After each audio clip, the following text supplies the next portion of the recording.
त्र्यम्बकं यजामहे सुगन्धिं पुष्टिवर्धनम् उर्वारुकमिव बन्धनाय मृत्युर्मुक्षि मामृता। নমস্কার আমার প্রিয় বন্ধুরা, কি অবস্থা, কেমন আছো তোমরা সবাই? আশা করছি যে যেখানেই আছো সকলে ভালো আছো এবং সুস্থ আছো। মেদিনীপুরের এই ছোট্ট গ্রাম থেকে আমি আমার চ্যানেল অভিনব ক্রিয়েশনে তোমাদের সকলকে জানাই আবারও একবার অনেক অনেক স্বাগত, অনেক অনেক ভালোবাসা। আর হ্যাঁ বন্ধুরা, আজকের ব্লগটা কিন্তু আমি শুরু করলাম দেখো মহামৃত্যুঞ্জয় মন্ত্র দিয়ে। তো আজকে তোমাদের সঙ্গে কিন্তু কোনো রকম কাজকর্ম আমি শেয়ার করব না। তো তোমরা তো জানোই যে আজকে কিন্তু শ্রাবণ মাসের প্রথম সোমবার। তো দেখো বন্ধুরা, আমার বাড়িতে কিন্তু একটা ছোট্ট শিবলিঙ্গ রয়েছে, যেটা আমি কিন্তু রোজ দিনই পুজো দিই। তবুও আজ একটা বিশেষ দিন, তো আজ একটু বিশেষ নিয়ম মেনে মহাদেবের পুজো দিতে লাগে। তাই কিন্তু আমি চেষ্টা করব এই পুজোটা সম্পূর্ণ করার। কিন্তু কি বলো তো, আমার বাবাই তো এখন খুবই ছোট্ট, তো আমার ছেলে তো তেমন করে হয়তো ব্রত বলো বা উপবাস বলো আমি হয়তো রাখতে পারবো না। তবু যতটুকু পারবো আমি চেষ্টা করব যে পুজোটা গুছিয়ে করার। তো দেখো সবাই, সেটাই তোমাদের সঙ্গে আমি শেয়ার করব আজকে পুজোটা আমি কিভাবে করি। তো আর হ্যাঁ বন্ধুরা, পুরো ভিডিওটা জুড়ে আমার পাশে থাকার জন্য অনেক অনেক অনুরোধ রইল তোমাদের সবার কাছে। আশা করছি ভিডিওটা তোমাদের খুবই ভালো লাগবে, তো দেখতে থাকো। দেখো বন্ধুরা, সকাল সকাল কিন্তু আজকে রান্নাটা আমি সেরে নিয়েছিলাম। তারপরে পুজোর বাসনপত্র যা কিছু ছিল সব কিন্তু গুছিয়ে গাছিয়ে নিয়ে আসলাম এবং তেঁতুল দিয়ে মেজে কিন্তু রাখলাম। তারপর দেখো একটা লাল পাড় সাদা শাড়িকে 8 পৌড়ো করে পরেছি। আর চুলটা যেহেতু ভেজাই ছিল, আজ ভাবছি চুলটা খুলে রাখবো, তারপরে পুজো দেওয়ার পরে চুলটা বাঁধবো কাজ করার সময়। তো যাই হোক, দেখো এখন কিন্তু চুলটাতে একটু চিরুনি করব, তারপরে তো আলতা সিঁদুর পরবো, পুজো যেহেতু দেব তার জন্য।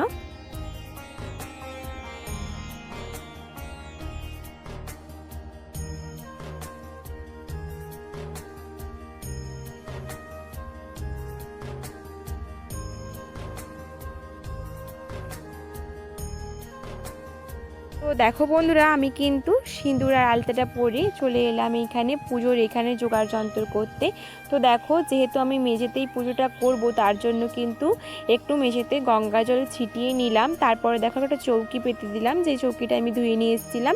তারপর দেখো একটা নতুন কাপড়, লাল কাপড় পেতে দিলাম। সাদা কাপড় হলে খুবই ভালো হতো, কিন্তু আমার কাছে এখন সাদা কোনো ভালো কাপড় নেই, তার জন্য কিন্তু আমি লাল কাপড়টাই দিলাম।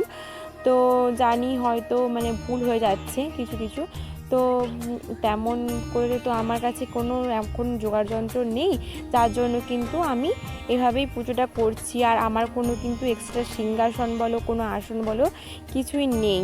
তো একটা এমনি তাক মতো করেই কিন্তু আমি শিবলিঙ্গ রেখে ওখানে পুজোটা করি। তো ঠিক আছে, এভাবেই কিন্তু এখন কি করব, তার জন্য কিন্তু এখানে চৌকি পেতে এখন পুজোটা দিতে হচ্ছে। তো যাই হোক, তোমরা দেখতে থাকো। তারপরে কিন্তু ফুলের থালাটা দেখো আমি সাজিয়ে নিলাম খুব সুন্দর করে।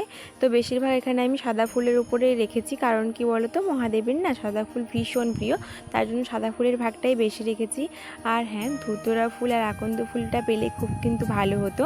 কি বলো তো, কাছে পিঠে না কোথাও পেলাম না, আর বড়মশাইও কিন্তু বাড়িতে নেই যে এনে দেবে কোথাও থেকে, তো তার জন্য কিন্তু দিতে পারলাম না। তাই করবী ফুল দিয়েছি 4টে, আর দেখো বেলপাতা দিয়েছি, এই দিয়ে আজকে পুজোটা দেবো। তো দেখো বন্ধুরা, তারপরেই কিন্তু আমি সাজিয়ে নিয়েছি ঘিয়ের বাতি এবং 2টো ধূপ দিয়ে দিয়েছি ধূপদানিতে, আর একটু চন্দন বেটে নিচ্ছি। চন্দনটা মহাদেবকে নিবেদন করা কিন্তু খুবই শুভ মানা হয়।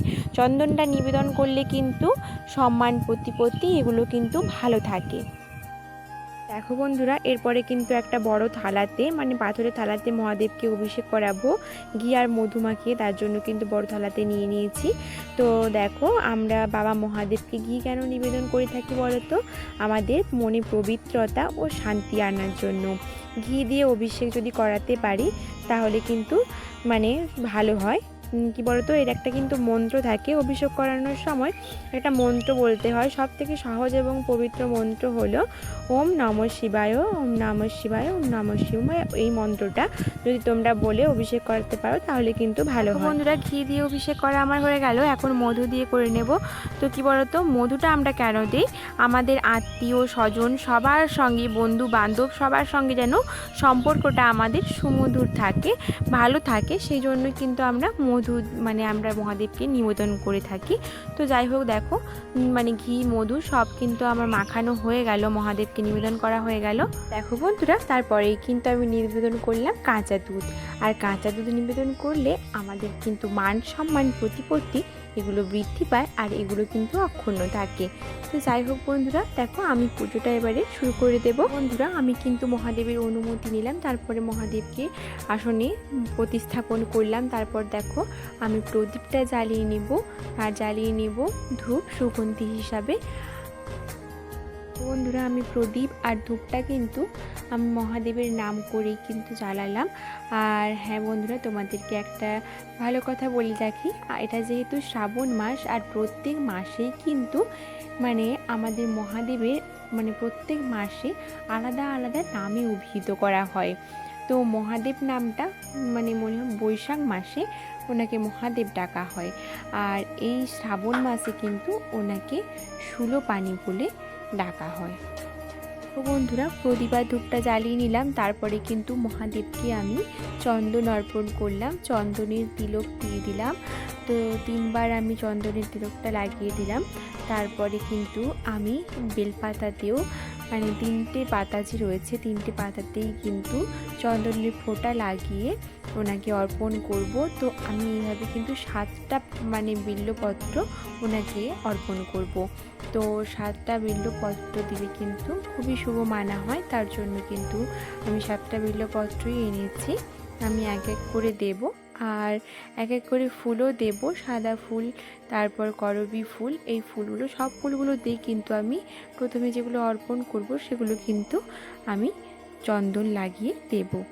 তো দেখো বন্ধুরা, বাবার উদ্দেশ্যে যেসব ফুল আমি এনেছি, তো সব ফুলগুলো দিয়েই কিন্তু বাবাকে খুব সুন্দর করে সাজিয়ে নিব। যেহেতু ওনার উদ্দেশ্যেই সব ফুলগুলো আনা হয়েছে, তাই বাদ চাই কেন আর। তো সব দিয়েই কিন্তু ওনাকে আজ সুন্দর করে সাজাবো। তো রোজ রোজ তো আর এত ফুল দিয়ে ওনাকে পুজো দেওয়া হয় না, তো তার জন্য দেখো আজকে সব ফুলগুলো দিয়েই কিন্তু ওনাকে আমি পুজো দেব। আর যতগুলো বিল্বপত্র ছিল তো তোমরা দেখতেই পেলে, সবগুলোতেই আমি কিন্তু চন্দন লাগিয়ে ওনাকে অর্পণ করলাম। তারপরে দেখো ধূপ দেখিয়ে আমি ওনাকে আরতি দেখিয়ে পুজো করে নেব। তো বন্ধুরা, ধূপ দেখানোর আগে আমি ওনাকে গোটা আতপ চাল 1 মুঠো অর্পণ করলাম। শ্রাবণ মাসের প্রথম সোমবারে যদি ওনাকে শস্য হিসাবে গোটা আতপ চালটা দেওয়া যায় তাহলে কিন্তু খুব ভালো হয়। তার জন্য দেখো আমি গোটা আতপ চাল 1 মুঠো ওনাকে অর্পণ করলাম। তারপরে কিন্তু ফলটাও ওনাকে অর্পণ করলাম। তো এখানে তুমি 3 রকমের, 1 রকমের 5 রকমের বিজোড় ফল নিতে হবে, তো জোড় নেওয়া যাবে না। তো আমি এখানে 1 রকমের ফল নিয়েছি, আর একটা মিষ্টি হিসাবে বাতাসা নিয়েছি। তো যাই হোক, এগুলোই মহাদেবকে আমি ভক্তি করে অর্পণ করব। দেখো বন্ধুরা, এইভাবেই কিন্তু ছোট্টখাট্টো আয়োজনের মধ্য দিয়ে আজকে আমি বাবার পুজোটা সারলাম।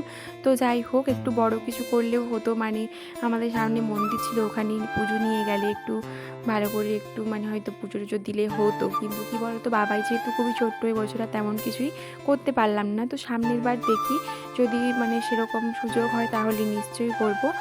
আর কী বলতো, ভোলানাথ তো আমাদের বাবা কিন্তু অল্পতেই সন্তুষ্ট। তো তাকে একটু ভক্তি ভরে ডাকলেই ফুল জল দিয়ে উনি কিন্তু সন্তুষ্ট হয়ে যান, তবুও মনের শান্তি। তো যাই হোক, আমি কিন্তু বাবার কাছে চাইলাম সবার কিন্তু যেন মনের আশা, শেষ কথা এটাই, যেন ভগবান সবাইকে ভালো রাখেন, সবার মনের আশা পূর্ণ করেন, সবার মঙ্গল করেন। তো যাই হোক, ভিডিওটা আমি এইখানেই শেষ করব। তো দেখা হচ্ছে পরের একটা ভিডিওতে। তোমাদের এই ভিডিওটা ভালো লাগলে অবশ্যই লাইক শেয়ার করে দিও, আর চ্যানেলটা সাবস্ক্রাইব